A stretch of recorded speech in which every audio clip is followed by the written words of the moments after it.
Hey there, folks. It's Scott from Grey Ghost Gardening. And even though it doesn't look like it today, it's January 8th. And I just got a FedEx delivery that I wanted to share with y'all, as probably by this time, certainly people down in my planting zone, which is zone 9A, by this time people are starting to get cranked up for their spring gardens. And so I was really excited to get this today. It was being that it's Sunday, I didn't think it would come today, but hey, you know, I was happy, and so I wanted to share this with you while I still had some daylight. You wouldn't believe it, but last night we had a front come through, and we had about 5 inches of rain in an hour. We were under a tornado, not just a watch, but an actual tornado warning. Literally went right over our house. I don't think anything ever touched down, but nonetheless, it was a wild storm. I don't even want to turn the camera over towards our pool. You can probably hear the water running very vigorously. Got all kinds of junk in the pool last night from the wind and the rain and whatever, and so we're trying to get that cleaned up. Always something. But nonetheless, there's a bunch of rain. But today I got this, and so you can see here, this is from Wood Prairie Farms. And so for any of you who have been maybe gardening for a while, or maybe you're familiar with this nursery, I've never purchased anything from them before. What we have here are seed potatoes. And so I want to talk just for just a minute about seed potatoes and how we deal with them and what we do to get them ready to plant. Let me get this opened up and show you what I've got, and then we'll talk about what needs to be done with them. So I had some scissors here that I brought out with me. Again, this is from Wood Prairie Farm. Now, I've never used Wood Prairie Farm, and I think a potato is a potato is a potato. That's not entirely true, right? Based on my experience last year with all my containers, some grew real well down here in our climate, and some just didn't. It just gets so hot so quickly down here in Texas that it's a real challenge. This nursery, however, is in Maine, which, you know, it's about as far away as you can get from us and still be in the continental United States. So I'm hoping that the potatoes that I've ordered from them will do fine and will be successful. So I've got a little sticker here, a little thank you. One of the things that attracted me to them was their really, really broad variety or great selection of different kinds of potatoes. There's a little growing guide that they give you, and then what is this? Oh, and then a receipt. So some additional information. So I've got 5 different potatoes here in varying quantities. So we'll start here with the first one.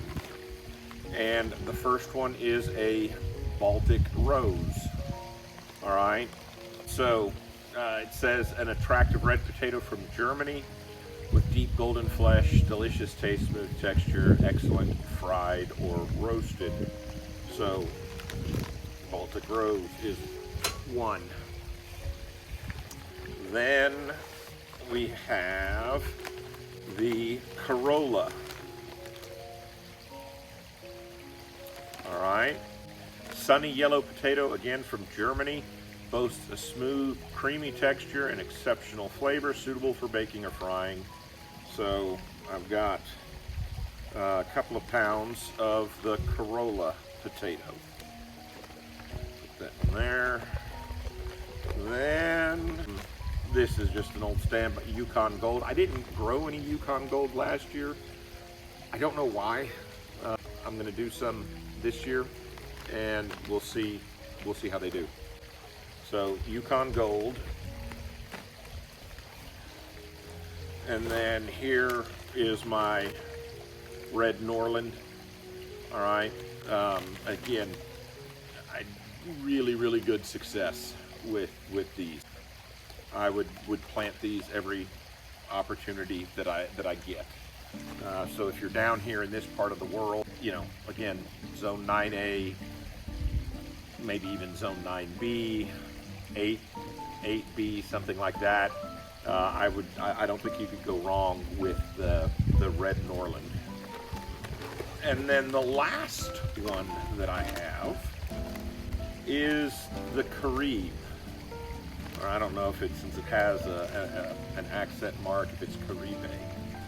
Anyways, purple skin, smooth, white flesh, boiling, baking, or frying. So this is certainly a different potato from what I did, any of the ones that I did last year. And I remember reading up on this, and this was a potato that did well in warmer climates, which is part of the reason why I kind of went heavy and got a bigger bag of it. So we'll see. This is also supposed to be an early crop, or an early, you know, a first early type potato.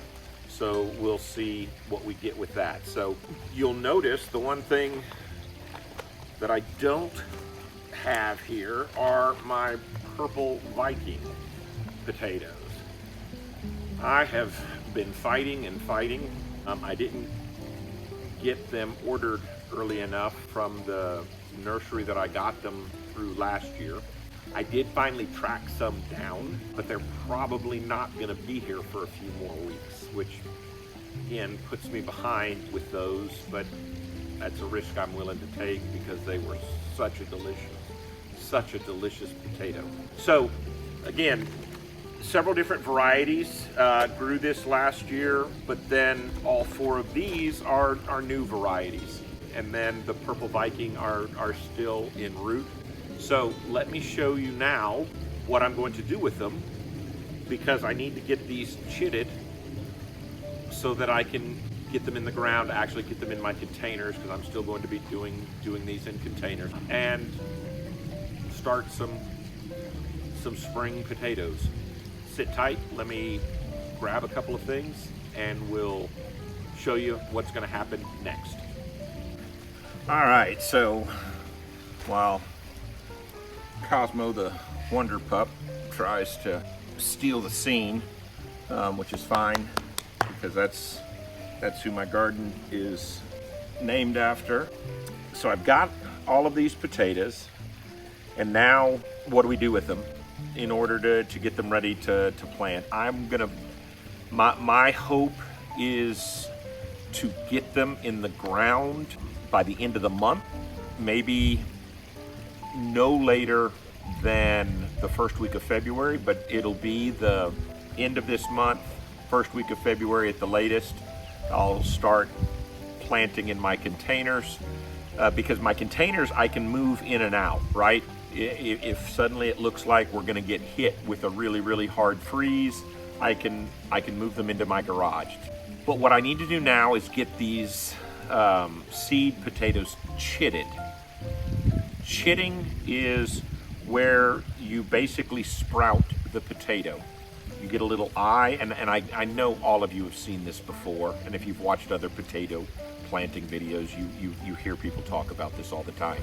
But chitting is where, you know, one of the little eyes that is on the potato starts to sprout. What you want are kind of short, stubby, dark sprouts. You don't want long, worm-like, kind of not translucent, but pale. And so how do you do this? Well, it's not really hard. You basically, I'm gonna take these potatoes out of the bags. I've got a bunch of egg containers, and I'll use these. And let's do here my Carola.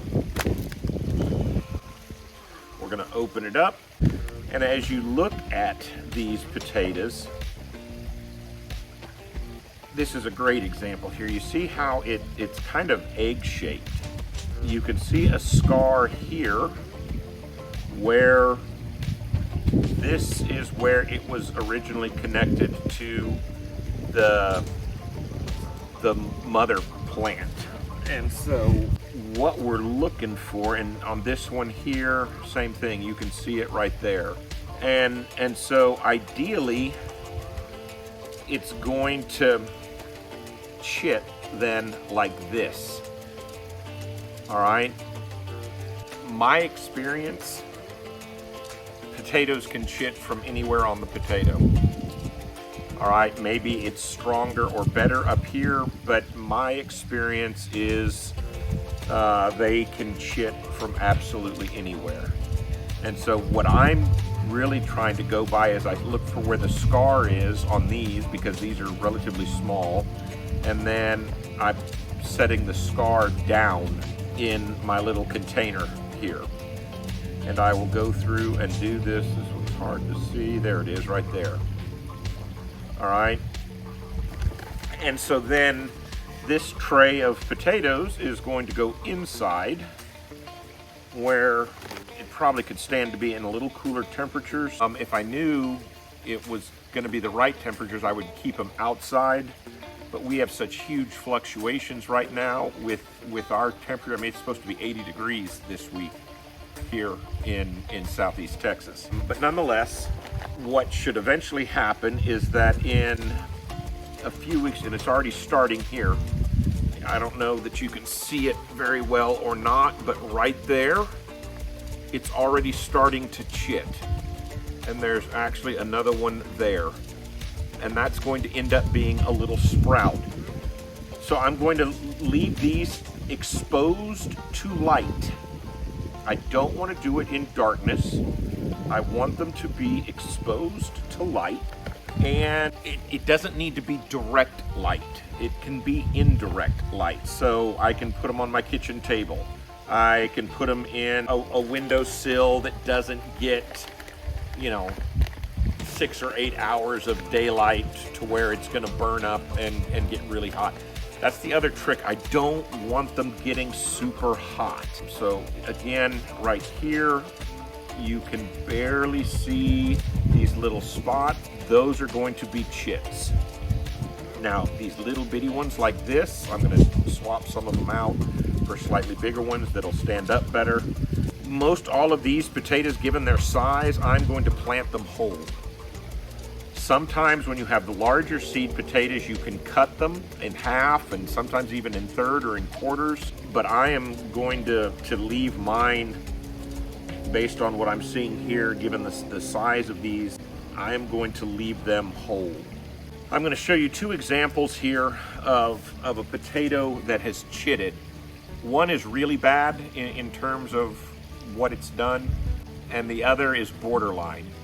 So what you see here is a chit from a potato that was left in a dark container that was searching for light. All right, and so here is the scar from where the potato was originally connected to the mother plant, right? And so this is called the rose end up here. Now, is this still viable? Will it still grow? Yeah, but I'm gonna have to be super careful planting this, and it probably needs to go in dirt now. And so I'll find a 5-gallon bucket and put it in there. So that's what you don't want, all right? Because they're very fragile, very easy to get broken off. This one is closer to what you really want. One, you see how it's a lot thicker, and this is closer to what you want. But even this is starting to show signs that maybe it wasn't getting enough light. But you see how it's much thicker and stubbier and shorter? That's what you want. There was another little teeny tiny one starting there. Maybe it will come out, maybe it won't. But then you also see how this was, at least originally down here at the bottom, it was a darker color. Now, it wasn't dark green. This is a dark red. kind of purplish color. But nonetheless, that's what you're going to plant, just like that. Here's the soil. I'm going to plant it like this and then cover it and bury it, and the plant's going to grow up from there. So I just wanted to show you a couple of examples of this. So you want them in a controlled environment. You want to expose them to light now, and you want to let them, chitting is just the potato growing way of saying sprouting. I've got some work to do. This wasn't meant to be a super long video or anything like that. And you don't have to use egg cartons. You can use cardboard boxes. I would avoid plastic, because if one of them does go bad and starts to seep and leak and ooze or whatever, that can potentially get over, all over other potatoes. And ideally, you've got them separated like this, but with these little ones here like this, it's okay. I'm gonna put them in there. I could put a paper towel and make little separators, but I'm not gonna do that. So I would encourage you to try potatoes. They are one of the easiest crops to grow. They do great in containers. You have to pay a little bit more attention maybe to a container in terms of water and that kind of stuff. But you can do it in a really small space. Give it a whirl. Like I said, the Norland Red, I don't think you can go wrong with that. There's also a Pontiac Red that I know a lot of people like.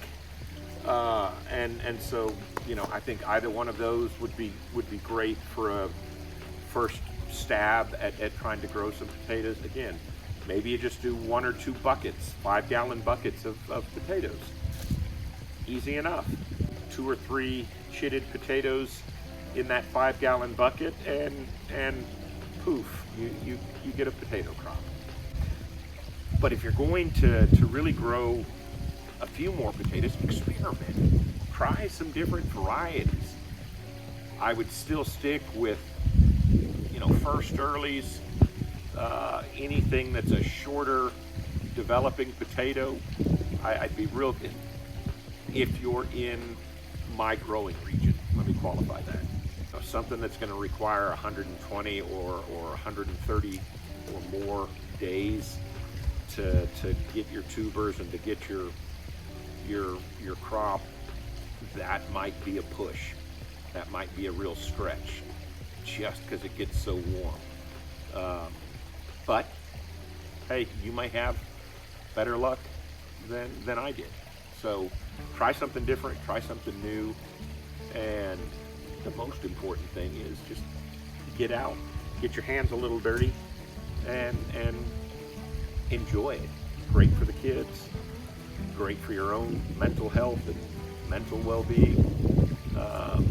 And if you get a bonus and are able to harvest a few potatoes, I bet they'll taste good. So y'all have a great rest of your Sunday. I hope it's a blessed day for everyone. If you found anything useful in this video, I sure would appreciate it if you would subscribe or hit the like button for me, and continue to see what else I do in the garden. Hit the bell so that you get notifications then whenever I do produce another video. My whole purpose, I don't claim to be a master gardener, an expert gardener, anything at all like that. But I enjoy doing it. For me, it's really kind of therapeutic. But I also think it's a valuable skill to be able to grow some of your own food. And it's a learning process. And every season, every crop, you learn something different, something new. And then sometimes you get thrown a curveball and you spend a whole season trying to figure out what happened. So anyways, get out in the garden, have fun, and we'll see you at the next video. Thanks for watching. Bye-bye.